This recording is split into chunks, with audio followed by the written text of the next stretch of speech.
नमस्कार, जय माता दी। मैं हूँ एस्ट्रो वास्तु एक्सपर्ट सावी सिंह। नवरात्रि के पावन अवसर में आज हम बात करने वाले हैं माँ के 7वें स्वरूप की, जो कि है माँ कालरात्रि।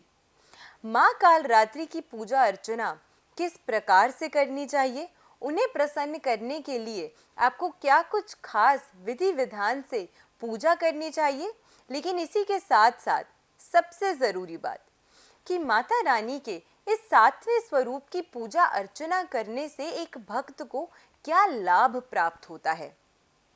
माँ कालरात्रि का ये जो स्वरूप माना गया है, ये बेहद भयानक माना गया है, क्योंकि हर नेगेटिविटी का, हर नकारात्मक ऊर्जा का, हर बुराई का संहार माता रानी का अगर कोई स्वरूप करता है तो वो माँ कालरात्रि का स्वरूप माना गया है।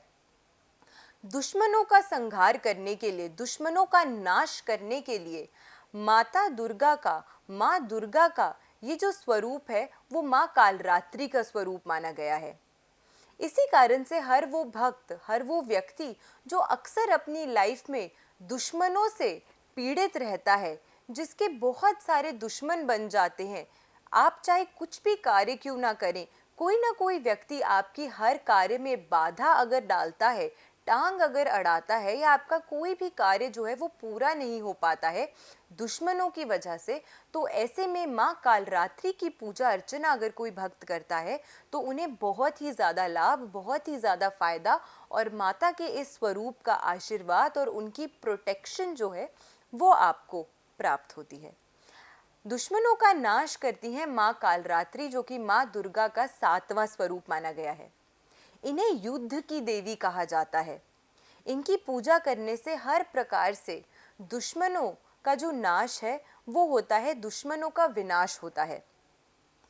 माना जाता है कि माता के इस स्वरूप के अंदर इतना ज़्यादा तेज है कि ये अपने खुद के भक्तों की भी हर नकारात्मक ऊर्जा जो है, उनकी लाइफ में उनसे जाने अनजाने में हो गई भूल चूक जो है, सभी पाप जो हैं उनको नष्ट करती हैं। तो माता का ये जो स्वरूप है वो बहुत ही अलौकिक है, बहुत ही शक्तिशाली स्वरूप जो है वो माना जाता है। माँ कात्यायनी की पूजा अगर कोई व्यक्ति करता है,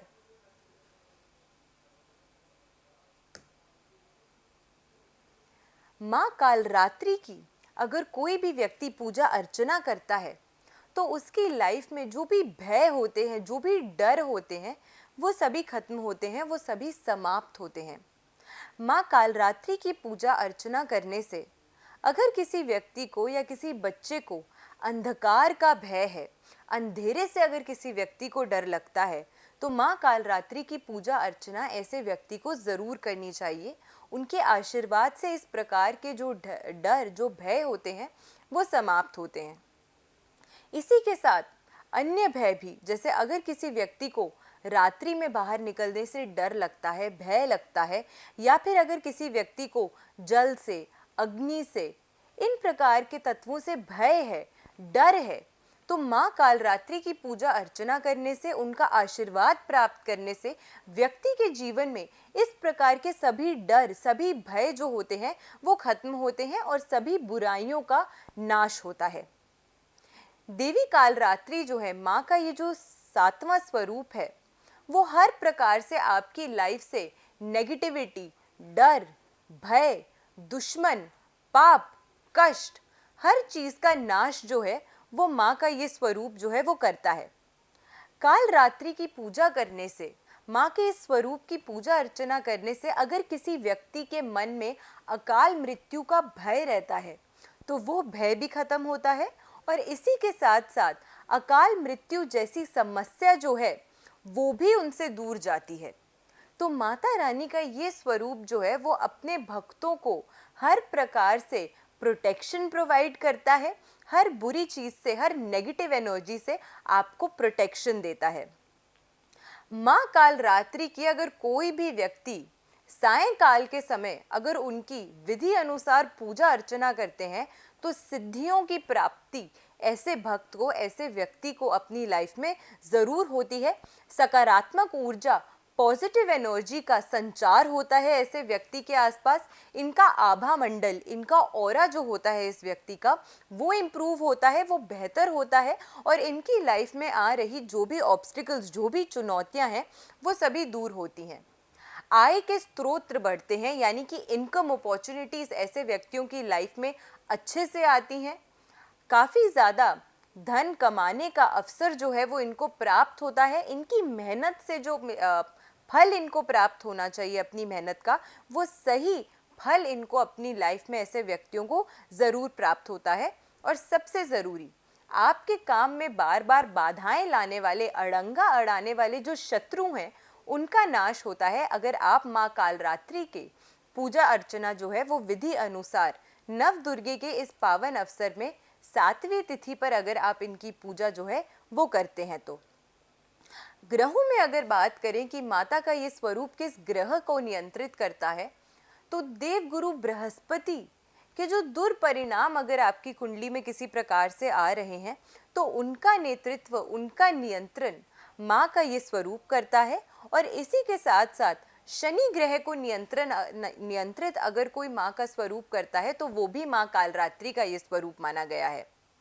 माँ कालरात्रि को रंग कौन सा प्रिय है, माँ कालरात्रि को भोग कौन सा आपको अर्पित करना चाहिए पूजा अर्चना के दौरान, उसकी भी हम बात करेंगे। लेकिन उससे पहले माता का स्वरूप कैसा है, ताकि उनकी छवि, उनकी इमेज आप किसी न किसी प्रकार से अपने मन में बसा सके और उनका स्मरण करते हुए अगर आप 7वीं तिथि पर माँ दुर्गा की पूजा अर्चना करते हैं, तो आपकी लाइफ में बहुत सारी बेनिफिट जो है वो आपको प्राप्त होती है।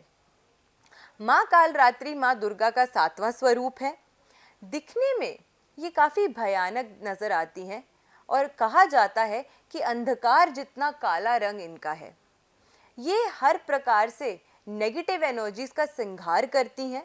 और माता का ये जो स्वरूप है, वो रक्त बीज नाम का एक राक्षस जो है उनका वध करने के लिए हुआ था। ये एक ऐसा राक्षस था जिसके कटने पर जहाँ पर भी खून गिरता था या खून की बूंद गिरती थी, तो उतने ही रक्त बीज जो थे वो फिर से पैदा हो जाते थे, मल्टीप्लिकेशन में पैदा हो जाते थे। और माता रानी के इस स्वरूप ने रक्त बीज नाम के इस राक्षस का जो खून की बूंद है उसको जमीन पे गिरने से पहले ही ग्रहण कर लिया था और उसके बाद उन्होंने रक्त बीज नाम के जो राक्षस है उसका संहार किया था, उसका वध किया था। तो माता रानी का ये जो स्वरूप है, ये कोई आम स्वरूप नहीं है, ये एक बहुत ही शक्तिशाली स्वरूप जो है वो माना जाता है। और माता रानी के इस स्वरूप की पूजा अर्चना करने से व्यक्ति के लाइफ में आ रही हर चुनौती का सामना करने के लिए व्यक्ति जो होता है वो सज्ज होता है। इसी वजह से माँ कालरात्रि के स्वरूप की पूजा, इस रूप की पूजा अर्चना हर भक्त को ज़रूर करनी चाहिए। माँ का ये जो स्वरूप है ये भयानक नज़र आता है और माना जाता है कि ये अपने गले में विद्युत के समान चमकती हुई चमकीली एक माला जो है वो धारण करके रखती हैं। इनके हाथों में खड्ग और वज्र जैसे अस्त्र शस्त्र जो हैं वो होते हैं और साथ के साथ अन्य 2 भुजाओं में ये अभय मुद्रा और वरद मुद्रा जो है वो धारण करती हैं। अब कौन सा रंग माता रानी को प्रिय है जिसको यूज़ आपको इस पूजा अर्चना के दौरान ज़रूर करना चाहिए? माता रानी को लाल रंग और नीला रंग दोनों ही रंग बहुत प्रिय हैं, तो इसीलिए लाल रंग के फूल अगर आप माता के समक्ष अर्पित करते हैं, नीली रंग की चुनरी अगर आप माता को अर्पित करते हैं, लाल रंग की चुनरी अगर आप माता को अर्पित करते हैं, तो इससे माता रानी का ये स्वरूप बहुत प्रसन्न होता है। भोग की अगर हम बात करते हैं तो माता रानी के इस स्वरूप की पूजा अर्चना करते समय, संध्या के समय अगर आप माता रानी को नींबू का भोग लगाते हैं, अनार का भोग लगाते हैं और गुड़ का भोग लगाते हैं, तो इससे भी माता रानी जो है वो अत्यंत प्रसन्न होती हैं। माता रानी का बीज मंत्र कौन सा है जिसका जाप आप उनकी पूजा अर्चना के दौरान कर सकते हैं ताकि आपको और भी ज़्यादा लाभ जो है वो प्राप्त हो?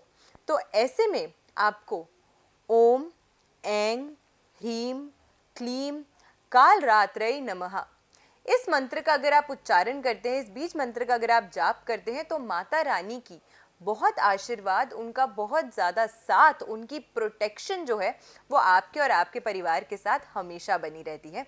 तो इसी प्रकार से विधि अनुसार आपको माँ कालरात्रि की इस रूप की, इस स्वरूप की माँ दुर्गा के पूजा अर्चना ज़रूर करनी चाहिए विधि अनुसार। आशा करते हैं आज की जो वीडियो है वो आपको पसंद आई हो। वीडियो अगर अच्छी लगी हो तो ज़्यादा से ज़्यादा लोगों तक वीडियो को शेयर ज़रूर कीजिएगा, ताकि माता रानी के इन पावन अवसरों में किस तरीके से आपको माँ के हर स्वरूप को प्रसन्न करना है, ये जानकारी सब तक पहुँच सके। ऐसी बेहतरीन वीडियोस के साथ फिर से लौट कर आएंगे हम इसी चैनल पे। आशा करते हैं आपका दिन शुभ रहे। नमस्कार, जय माता दी।